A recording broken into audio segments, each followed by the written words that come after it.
The hunter's hound found a settler girl dying in the forest, but what she carried would change his life forever. The forest wore its silence like a shawl. Mist moved low across the earth, curling around roots and creeping between pine trunks like something alive. Even the wind didn't speak that morning. Only the steady footfalls of a lean hound disturbed the hush, a copper-furred creature named Red, whose breath steamed like a kettle in the cold. He paused, sniffed, and trotted deeper into the trees, ears twitching toward a sound no man could hear. His master followed, boots muffled by moss, rifle slung over one shoulder more from habit than intent. Levi Cutter wasn't hunting. Not truly. He wandered, as he did most mornings, to keep his legs from forgetting movement and his heart from remembering things it had no use for. There was a time when Levi had spoken often, to horses, to men, to women with soft eyes and cruel ambitions. That time burned away during the war and never came back. Now he spoke to no one, not even Red, who needed no words to understand him. They passed the wreck of a trapper's cart, half swallowed by bramble, its wheels long rotted. Levi noted it without slowing. He remembered who it had belonged to, a man named Finch, who drank too much and played fiddle even worse. He'd vanished 3 winters ago, and no one went looking. That was the sort of place this was. You vanished, and the woods just took you back. The sun, weak and pale behind a veil of fog, barely touched the earth. Levi moved like the shadow of a man who'd once lived fully, tall, broad-shouldered, wearing a coat patched with old leather and darker stains. His hair, once the color of chestnut, had faded to ash. A scar slashed through his beard from chin to cheek, a souvenir from another man's desperation in a town far behind him. Red let out a sound then, not a bark, a whine, urgent, confused. Levi paused, scanning the tree line. There was movement in the clearing ahead, not the sudden burst of a deer or the low ripple of wind. Something slower, fragile. He followed the hound, hand on his rifle, but not lifting it. Red nosed forward, tail stiff, then stopped beside a shape half covered in frost-stiff leaves. It was a body. Levi's breath left him in a single, sharp gust. He stepped closer, crouched. A woman, young, maybe late 20s, dress torn, skin pale with cold and hunger. Her hair, the color of sun-warmed wheat, tangled and stuck with twigs. Lips blue, breath shallow, but there. She was alive. Levi didn't speak, didn't curse or pray, or wonder how she got there. He simply reached out, brushing away the leaves from her arms. Arms curled protectively around something bundled in cloth, clutched tight even in unconsciousness. It shifted. A sound rose, soft, rasping, impossibly small. A baby. Levi rocked back on his heels. The child, impossibly new, no more than days old, whimpered in its mother's arms, face flushed, mouth rooting weakly against her collarbone. Somehow, through whatever storm had put them there, the infant had survived. Levi hesitated for the first time in years. Then he moved. He unfastened his coat with practiced speed, wrapping it around the woman and the child both. Red pressed close, whining again. Levi hoisted the bundle into his arms. She was light, too light, like lifting dried grass. The baby made no protest. They didn't belong to him. He didn't want them. And yet, there they were, alive, cold, needing something he hadn't given in years. Levi turned and walked. His cabin sat a mile beyond the river, built with his own hands and solitude. He pushed the door open with a shoulder, stepping inside to warmth and shadow. Red padded in after him, circling once near the hearth before lying down. Levi laid the woman on his cot and fetched water, firewood, and blankets without thought. His movements were mechanical. Old habits sparked back to life. He stoked the fire, boiled cloths, checked the child, a girl, for wounds or sickness. She looked at him with eyes the color of stormlight, too new to be afraid. He fed her goat's milk from a rag-wrapped finger. She suckled greedily, little fists grasping air. The mother did not wake. Evening came in grays and golds. Levi sat by the fire, watching her chest rise and fall beneath his coat.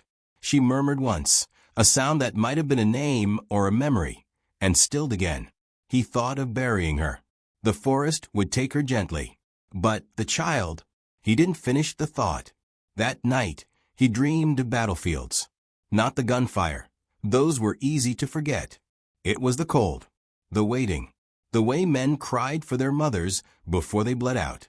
He woke sweating, reached for his rifle, then remembered. She was still there, alive. In the days that followed, she lingered between sleep and shivering consciousness. Levi kept her clean, fed, and warm. He said nothing. She said less. When she finally opened her eyes fully, she flinched at the sight of him and curled tighter around her child. "You're safe," Levi said, voice rough from disuse. She didn't reply. That afternoon, he found her trying to stand. She collapsed before she could reach the door. "You'll tear yourself open." Still no reply, but her jaw clenched. Her eyes, pale green, rimmed in weariness, burned with something fierce. He helped her back into bed. She allowed it, barely. Red became the bridge between them. The Hound would sit at her feet while she held the baby, and she began to murmur to him in a voice like cracked porcelain. "You saved us, didn't you, boy?" she whispered once. "Good dog." Levi didn't ask her name. Not yet. Some things needed time. The girl, the baby, cried often. Healthy lungs. He tried not to get attached, but her hands would curl around his thumb like she'd claimed it. He found himself humming tuneless melodies he hadn't sung since his sister's child long ago. The memories made his chest ache. He began carving again. Small things. A horse. A rattle. A wolf with kind eyes. He left them near the hearth for the child. She'd never remember them, but it mattered. To him, it mattered. On the 6th day, the woman finally spoke. "My name's Abigail." She said it like it was a favor, like he hadn't earned it yet. He nodded. "Levi." A pause. "Then, the baby's name is Hope." He looked at her then, really looked. There was something noble in the way she held the child. Not proud, but unbroken. She might have been a ghost in that forest, but she'd clung to life with every last shred of herself. "She yours?" he asked quiet. Abigail's arms tightened. Yes. No more was said. It was enough. Later, he found her outside, barefoot in the snow. He started to scold her, old instinct, but stopped. She was staring at the tree-line, eyes haunted. "They'll come looking," she said. He didn't ask who. He only replied, "Let him try." That night, she didn't cry, but he heard her whisper to Hope, "I carried you through death's own garden, little one. Ain't nothing gonna take you now." Red curled at their feet. Levi watched from the far side of the cabin, unsure what he'd brought into his world. A ghost? A storm? Or something gentler that might one day teach him to live again? He didn't believe in signs, but he'd wandered that forest hundreds of times, and never, not once, had Red taken him to anything but prey. That morning, the Hound had led him to life, and for the first time in years, Levi Cutter didn't feel quite so empty. Not healed, not whole, but no longer alone. And that was a start. The snow melted slow that week, pulling back from the earth like a receding tide. The forest began to breathe again, wet soil stirring beneath pine needles, sap running thick in the trees. In the cabin, time moved like molasses, slow, steady, and sweet in its own quiet way. Abigail's hands were shaking as she folded the blanket, fingers still stiff from frostbite. She didn't complain. She hadn't said much since giving her name. Words, like food, came only when absolutely needed. Levi watched her from the other side of the room as he sharpened a blade on a whetstone, the soft rasping the only sound between them. Hope cooed nearby in a makeshift crib, a drawer lined with lamb's wool and old flannel. The child had begun to smile. Tiny, toothless things that came more from instinct than understanding. But they made something inside Levi tighten. She'd nearly died out there. He thought of that often. How she'd stayed alive, not because the world had helped her, but because her mother had refused to let her go. Abigail didn't ask for favors. She didn't ask for anything. But her eyes always tracked the door, the windows, the rifle Levi leaned beside the hearth each night, as if expecting shadows to knock. She hadn't told him the full story yet, but pieces came out in fragments. A name dropped in her sleep, a wince when the fire cracked too loud. She was mending, yes, But healing, no. Not yet. One afternoon, as the sun filtered golden through the smoke hole, she stood on shaky legs and said, "I was married." Levi didn't look up from the traps he was mending, but he heard her, every word sliding under his ribs. His name was Jebediah Kane. Met him when I was 17. He was older, charming. Said things like I was the only thing God ever got right. Took me away from my family's farm near Dry Creek. We built a house, or I did most of the building. He drank, talked more than he worked. She knelt beside the fire, feeding it gently with pine chips. Her voice didn't quiver, but her hands did. I thought if I gave him a child, he'd settle. Stop roaming. But when I told him I was with child, he got meaner. Mean like a snake cornered in a barn. His family wanted my land papers, deed left for my daddy. Jeb said if I signed them over, he'd take care of the baby. Feed it. Love it. Her jaw clenched. When I refused, he turned me out. In the night. Told folks I'd run mad. Called me unfit. Said the child wasn't his. I walked for 2 days, Levi. Bled through my dress. Gave birth alone in a hollow, with nothing but leaves for a bed. She didn't cry. But Levi felt something crack inside him. Something he'd thought long fossilized. That's when Red found me, she said, voice smaller now. I was going to die out there. I knew it. Thought maybe that was better than her growing up with him. Levi rose, walked past her to the stove, poured tea. Set a cup beside her. Not as a gesture of comfort, but acknowledgement. Her story didn't need pity. It needed space. And listening. He offered both. She sipped slowly, staring into the flames. Thank you, she said after a while, quiet as breath. He nodded once. The days passed like the creek thawing, one slow inch at a time. Abigail began to move around more, her strength returning like a tide. She cooked sometimes, mended clothes with neat stitches, gathered pine cones in a basket to keep her hands busy. She asked Levi about the hound, the traps, the land. Never personal things. Just surface talk, but it was a beginning. Hope thrived under her gaze, fattening up, kicking her feet with growing strength. She laughed now, that bubbly, hiccuping kind of laugh that turned cold cabins warm. Levi tried not to let it reach him, but it did. Sometimes, late in the evening, Abigail would sing. Soft lullabies from her girlhood, voice thin but lovely, like wind moving through cattails. Levi would sit outside on the porch, listening through the door he left ajar, not ready to join, but unwilling to miss it either. One evening, as stars kindled in the sky, she stepped out beside him, hope cradled against her shoulder. "You always this quiet?" she asked, not mocking, just curious. He shrugged. "Words don't fix much." She looked at him then, long and soft. "No, but they keep a person from disappearing." Levi didn't reply, but her words stayed. Red trotted up from the woods, with a rabbit dangling from his mouth. Abigail smiled down at him, scratching behind his ears. "I owe that dog everything." Levi nodded. He's got a good nose for trouble. Abigail's eyes darkened. Then he might be needed again. Levi leaned forward, sensing the shift. "You expecting someone?" She hesitated. "He's got men. Jeb. Hired hands. One of M's a tracker. I heard him brag once that he could follow footsteps through a dust storm. If they know I survived, they'll come. He don't care about me. But Hope," she drew the baby closer. "She's proof. Proof I didn't lie. That I didn't make it up to hurt him. He won't let that stand." Levi's fingers twitched against his knee. A habit, not a fear, but readiness. He stared into the trees, where shadows thickened. "He finds us," he said slowly. "I'll handle it." Abigail didn't ask how. She didn't argue, but her breath eased. That night, she made stew with wild onions and rabbit. They sat at the table together, not speaking much, but not needing to. Hope gurgled beside them in her cradle, arms waving like she was conducting a symphony. After supper, Levi began whittling a spoon. Abigail watched the wood curl in ribbons beneath his blade. "You got family?" she asked. He paused. "Did, sister. Died young." She waited, respectful of silence. "Parents too. I left after the war. Couldn't stomach town, living." Abigail nodded, as if she understood. People can be cruel with their looking. Like they're trying to find the place you broke. Levi looked up, caught her gaze. In it, he didn't see pity. Just knowing.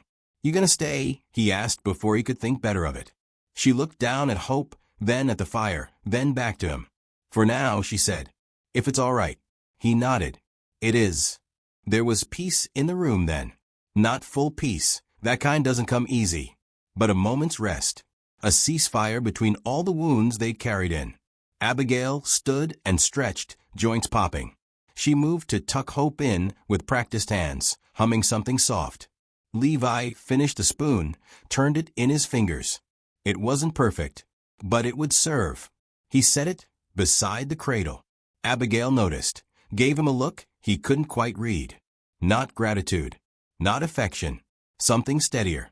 Recognition. You ain't like most men, she said. Levi chuckled once, dry and low. No, I ain't. Good, she said, brushing her daughter's hair with her fingers. The world's full of the other kind. She left the room then, curling onto her cot, wrapped in one of Levi's old coats.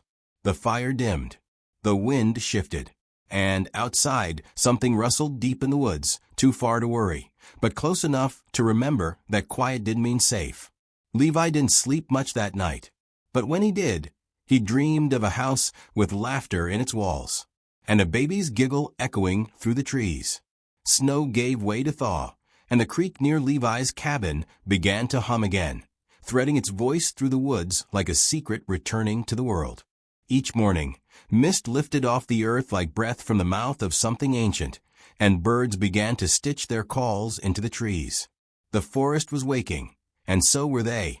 Abigail moved with more strength now, her steps measured but sure. Her cheeks carried a blush again, not from fever, but from sun and fresh air. She wore her hair tied back in a red ribbon Levi had found tucked in an old drawer, stiff with age, but still intact. She thanked him without words, just a soft smile and a thumb brushed against a sleeve. It was the kind of moment most folks would miss. Levi didn't. Hope had begun to teethe. She gnawed at everything, blankets, spoons, Levi's knuckles when he wasn't paying attention. Her cries came sharper some nights, like the wind's sudden wail through a crack in the window. Abigail rocked her with patience, whispering old hymns and broken lullabies, sometimes dozing upright in the chair Levi had carved years ago and never shared with anyone until now. Mornings followed a rhythm. Levi rose before dawn, fed the hound, walked the traps. Abigail cooked, cleaned, mended, and sometimes followed him partway through the woods, baby strapped against her back with a shawl. She was quiet but curious, always watching, always learning. He showed her how to tell a deer's print from a coyote's, how to tell when the sky was bluffing about rain. She picked it up fast.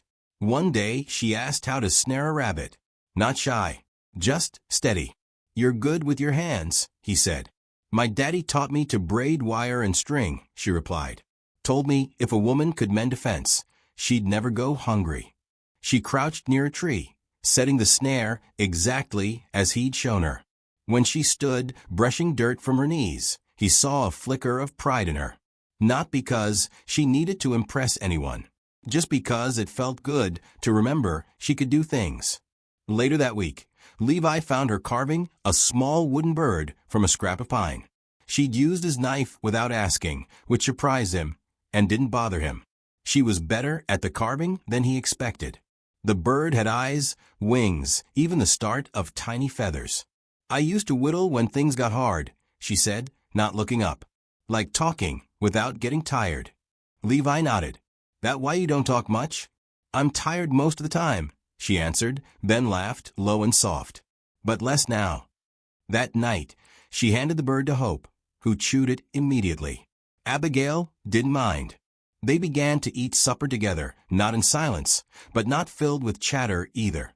Comfort settled between them like another log tossed on the fire, warmth that didn't demand attention. Still, not everything was healed. Sometimes Abigail froze at the sound of boots outside, even if they belonged to Levi. She'd flinch at sharp noises, at the smell of whiskey on the wind, at the sight of blood on Levi's hands after dressing a kill. He didn't press, Just started washing his hands before he came inside, quiet as a courtesy. One evening, he caught her watching him through the window as he split logs. The axe moved with rhythm, each blow clean and final. She stood there a long time, holding hope, her brow furrowed, not with fear, but memory. Later, by the fire, she said, "He used to do that. Jeb. Only he swung like he wanted something to bleed." Levi didn't answer, just kept threading sinew through a new snare set. "You don't," she said. "You swing like it's part of breathing."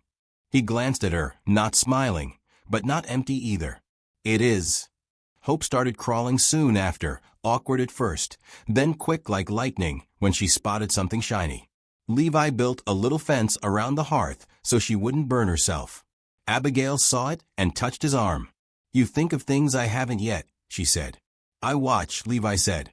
"It's how I stay alive." She tilted her head, eyes catching the firelight. "That all you want to do? Stay alive?"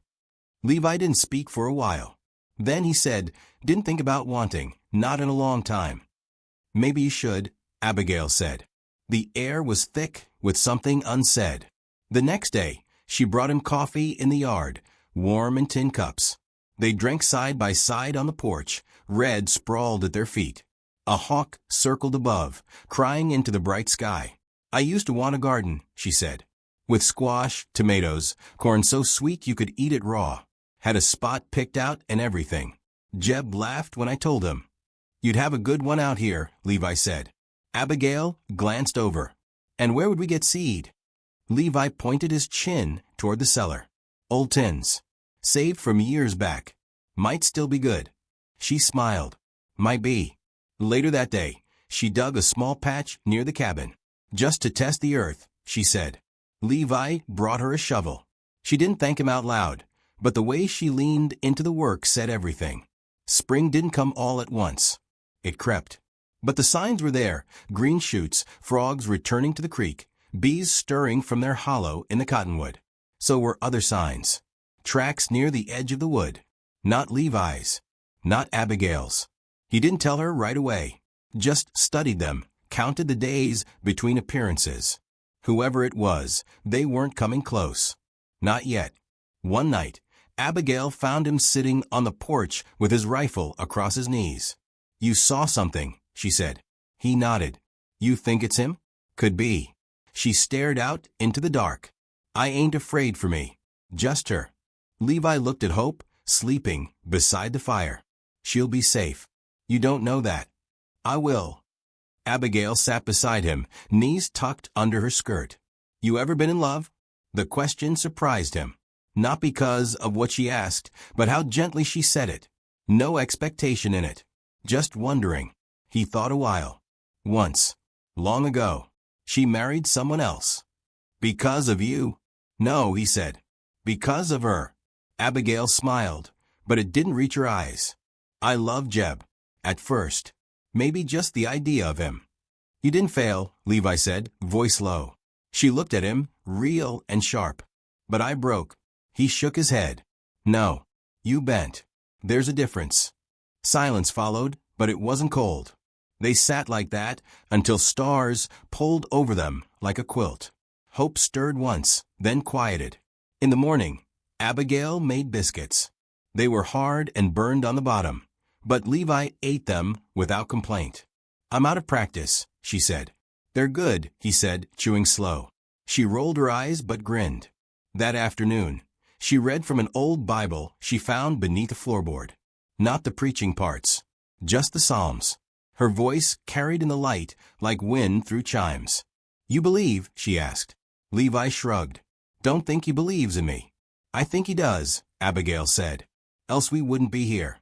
That night, Levi cleaned his rifle slower than usual. The prince had returned. Closer this time. Still, he didn't say a word, but he packed extra rounds. In her sleep, Abigail whispered again. This time not cries, but names. A woman named Ruth. A brother called Samuel. People who once meant something, now ghosts riding her dreams. Levi sat by the fire and listened. He'd begun to want things again. Not much. Just small things. Another morning. A garden sprouting. Hope saying his name one day. He didn't know what came next. But for the first time in years, he found himself waiting for tomorrow. Not with dread, with hope. The wind shifted in the last week of spring. It came down from the north with a sharper edge, like something carrying more than weather. Levi noticed first. Birds fell silent too early in the day. Deer moved through the underbrush with skittish rhythm. And then, prints again, bigger this time, heavier, with boot treads that spoke of purpose, not wandering.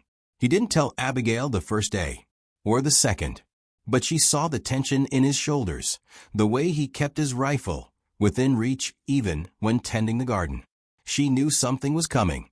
She'd always known, deep down, that peace never stayed long when it wasn't earned.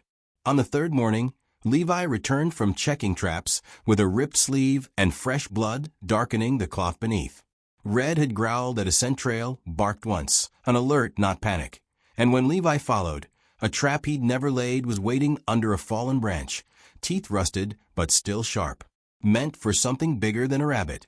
He came back grim-faced, wound cleaned, but unsmiling. Abigail was on the porch, shelling peas, with hope swaddled beside her.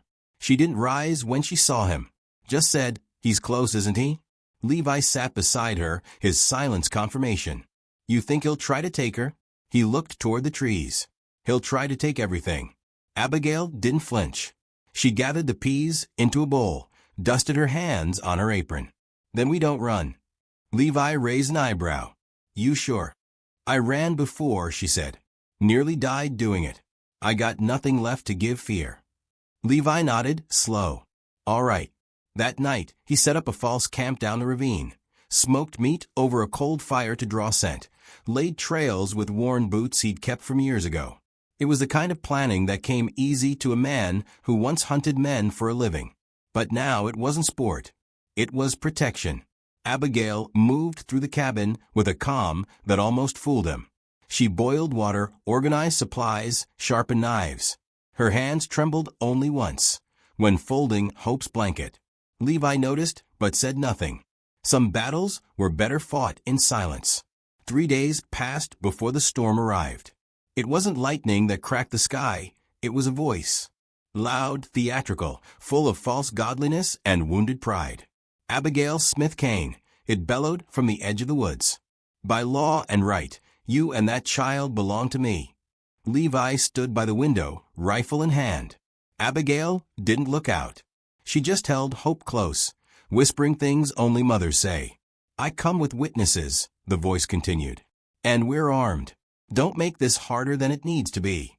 Levi stepped onto the porch, the weight of his rifle easy in his hands.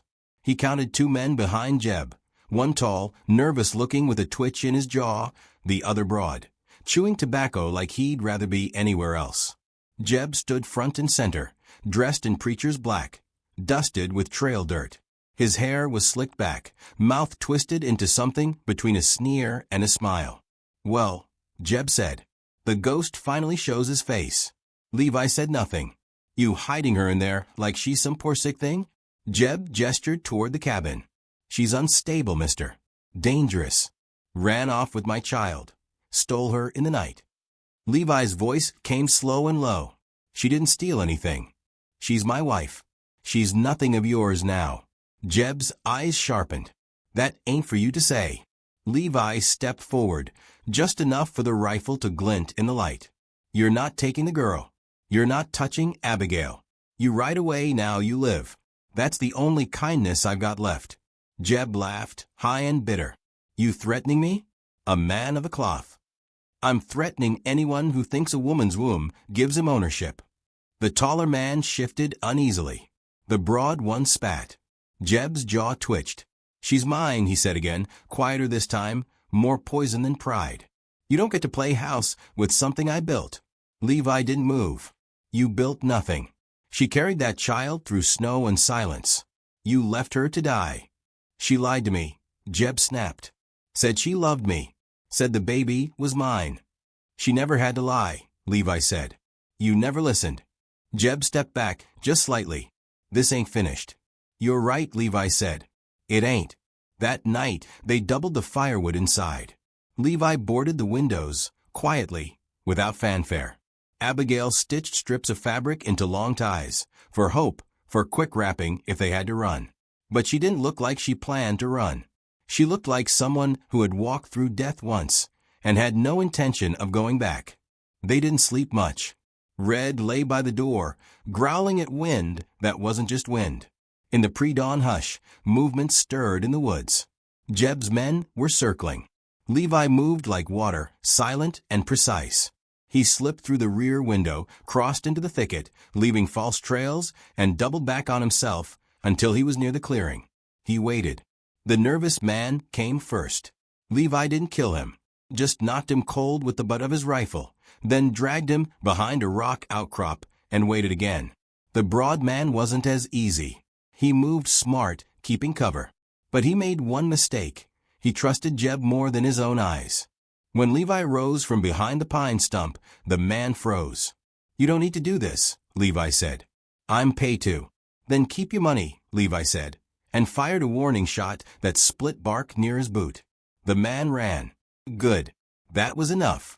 Jeb, though, was still standing near the edge of the cabin's clearing, calling for Abigail in that same sermon voice.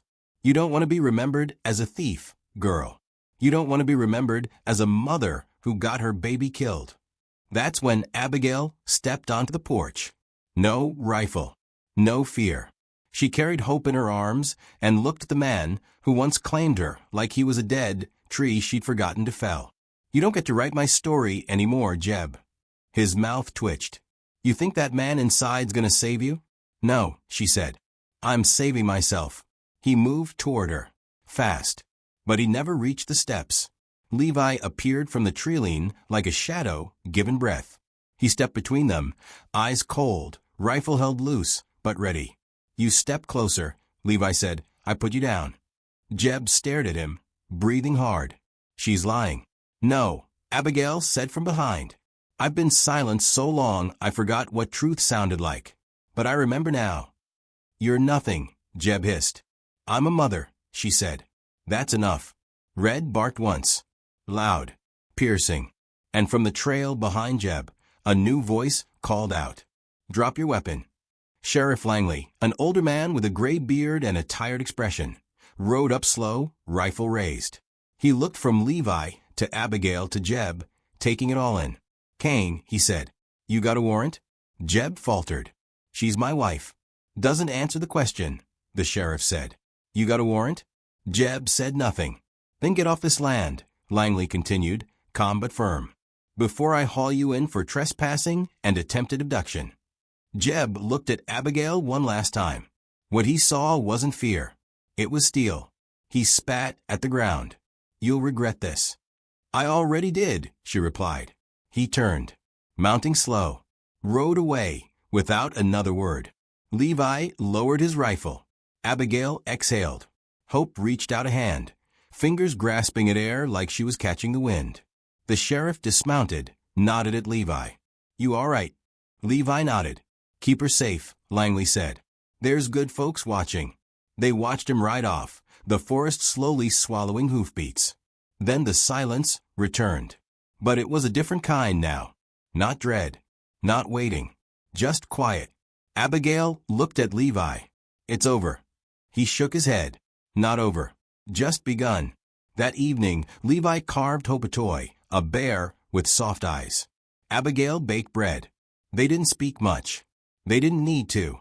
The fire burned warm and steady. Outside, the forest breathed easy. And inside, 3 people began to feel, at last, like they belonged.